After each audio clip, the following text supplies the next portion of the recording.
On China's map, the direction of rivers has, for millennia, defined the flow of wealth and the pulse of civilization. From Emperor Yang of Sui's construction of the Grand Canal, which laid the foundation for the imperial economic landscape, to the modern-day Yangtze River Golden Waterway, nurturing vibrant riverside city clusters, each grand transformation of the water system has been a profound reshaping of the nation's destiny. Today, far from the traditional spotlight, in the mountains of Guangxi in southern China, a silent yet grand transformation is unfolding. There are no Shanghai skyscrapers here, no Shenzhen tech buzz, only the roar of bulldozers and the deafening blasts of rock demolition day and night. At first glance, this continuous 134.2-kilometer long construction site might seem like just another footnote in China's infrastructure miracles. But if you brush aside the dust and gaze into its depths, you'll find that this is no simple excavation and pouring. This is the Pinglu Canal. It is China's first truly interwaterway river-to-sea Grand Canal to be dug with national effort since the Yuan dynasty, after more than 7 centuries. This is not just a waterway, it's a strategic lever poised to reshape the geopolitical and economic landscape of southwest China and even ASEAN. It's both a tribute to and a transcendence of millennia of canal civilization and a multi-billion-dollar gamble on the future. Unlike the world-renowned Suez or Panama canals, the Pinglu Canal's battleground isn't about shortening global maritime shipping in a grand narrative, but rather a more precise internal surgery. Its mission is to awaken China's vast and sleeping western hinterland from the shackles of mountains, giving it a direct outlet to the forefront of global trade, Southeast Asia. This is a contemporary Chinese story of efficiency, strategy, ambition, and sacrifice. To understand the birth of the Pinglu Canal, we must shift our gaze from the map of Guangxi to the entire economic chessboard of China. Over 40 years of reform and opening up, China has created an economic miracle known as the world's factory. However, this miracle bears a distinct geographical imprint. It's highly concentrated along the eastern coast. From the Pearl River Delta to the Yangtze River Delta, vast port clusters and dense manufacturing networks form China's main arteries for global participation. But the other side of the coin is that the vast central and western regions, despite their rich resources, labor force, and growing industrial capacity, have always been constrained by the distance barrier. Take Chongqing, a major city in the west, as an example. This largest inland mountain city in the world is a vital base for electronic information and automobile manufacturing. However, a batch of laptops produced in Chongqing factories needs to travel more than 2,000 kilometers down the Yangtze River to reach Shanghai port before being loaded onto ships for export. This river journey can take over 2 weeks. For modern supply chains that prioritize timeliness and cost, this is a huge impediment. Machinery and equipment from Sichuan, energy chemicals from Guizhou, and high-quality agricultural products from Yunnan all face the same predicament. They are often thousands of kilometers away from the nearest eastern outlets to the sea. The cold, hard data. Road transport cost. Highway transport costs approximately 0.405 RMB per ton kilometer, while rail is slightly lower, around 0.2 RMB. Water transport cost. Water transport, especially inland waterway shipping, costs only 0.04006 RMB per ton kilometer. This means that, ideally, water transport costs are only 1/10 of road transport and 1/3 of rail transport. For years, China has vigorously developed railways, highways, and airports to bridge this gap. However, for bulk commodities like coal, ore, cement, and grain, land transport costs and capacity bottlenecks have always been insurmountable barriers. A train's carrying capacity is typically several thousand tons, while a 5,000-ton inland cargo ship can carry the equivalent of nearly 100 train cars.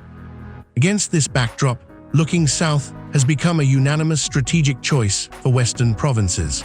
Guangxi's Beibu Gulf is China's closest seaport to ASEAN and the most convenient outlet to the sea for Western China. However, the land distance from Chongqing and Chengdu to Beibu Gulf is still considerable. The critical bottleneck is that the largest inland waterway in the west, the Zhejiang River, although navigable, has a low navigational class and ultimately flows into the Pearl River, exiting via Guangzhou and Hong Kong, thus failing to act as a shortcut. The Pinglu Canal, through artificial excavation, diverts water from Pingtingjiang estuary upstream of the Zhejiang River system in Nanning, cuts through mountains, and finally connects to the Qinzhou River in Beibu Gulf. It acts like a surgical knife, precisely cutting through the watershed in south-central Guangxi, forcibly stitching the Zhejiang waterway to the Beibu Gulf deepwater port. It is estimated that once the Pinglu Canal is completed, goods from western regions exported via this route will shorten the journey by approximately 560 kilometers compared to exporting via Guangzhou. This seemingly small number translates into annual transport cost savings of over approximately $730 million for businesses. This amount is enough to provide countless Western enterprises with valuable profit margins in fierce international competition. If strategic vision is the soul of the canal, then engineering construction is its solid skeleton.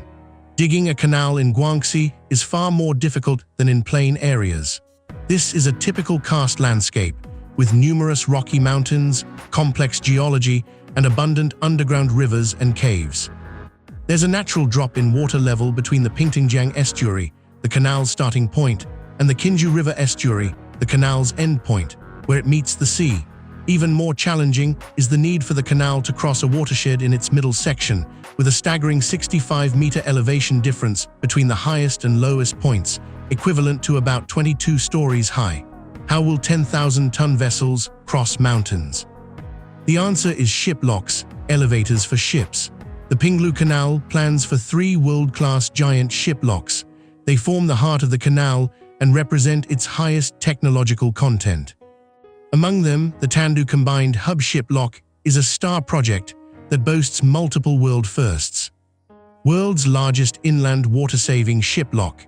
Its lock chamber has an effective length of 300 meters and a width of 34 meters, allowing 2 5,000-ton vessels to pass through at once. Astonishing water transfer efficiency.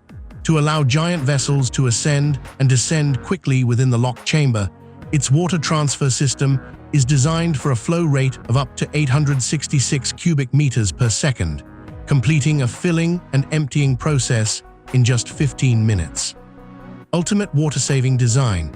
Guangxi is a region with seasonal water shortages, and traditional ship locks release large amounts of valuable freshwater downstream with each opening.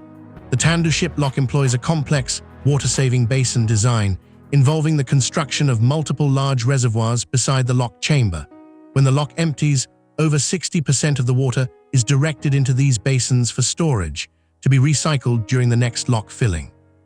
This design makes it a true green lock, maximizing the protection of regional water resource balance. The 134.2-kilometer long canal means a surgical-like reshaping of the alongshore topography. The total volume of earth and rock to be excavated for the entire project is an astonishing 340 million cubic meters. What does this concept mean? The Great Pyramid of Giza in Egypt, a world-renowned ancient wonder, has a total volume of approximately 2.5 million cubic meters. The excavation volume of the Pinglu Canal is equivalent to building over 130 Great Pyramids. If piled into a 1-meter square long embankment, this earth and rock would be enough to encircle the Earth's equator more than 8 times. To accomplish this feat, a steel army of thousands of heavy machinery operates 24 hours a day in shifts. More importantly, this is not just mindless digging. The engineering team utilizes Beidou navigation, 5G, drones, and artificial intelligence to precisely monitor the position, excavation depth, and operating status of every excavator and bulldozer with centimeter accuracy, building a smart construction site system to ensure project efficiency and precision. Challenge 3. The fragile balance between ecology and construction. The excavation of the canal will inevitably cut off existing surface runoff and affect the ecological systems along the route. How can this man-made giant river coexist harmoniously with nature?